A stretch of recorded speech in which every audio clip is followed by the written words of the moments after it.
Sumalpok ang isang truck sa isang pampasaherong bus matapos umanong mawalan ng preno sa Pugo, La Union. Patay ang driver ng truck habang apat na iba pang sugatan. Makibalita tayo kay Joan Ponsoy ng GMA Dagupan.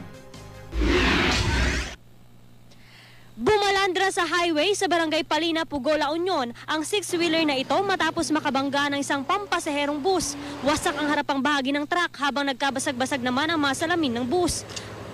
Ayon sa pulis, galing Baguio City ang truck na minaneho ni Algerito Mainit nang mawalan ito ng kontrol sa manibela at masalpok ang kasalubong na bus na minaneho naman ni Roberto Alvarez. Bali kami po ay packet ng Baguio.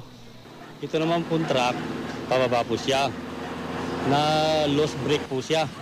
At ayon po sa mga residente, doon pa lang daw po sa malayo, pag-iwang-iwang na po siya at si Mesenyas po, yung driver na gumaganon po siya. At nakita po rin nila yung dalawang painanti po niya na kinakasuhan po yung gulong. Paspas, talaga madok ang lost bacon. Di nakababa dito kwan. Di ko na dala ng kung nababtugan sige bimaba kami kini nagbinangga nabangga na mo dati kwan. Victory. Itinakbo sa ospital ang nasugatang 3 pasahero at konduktor ng bus.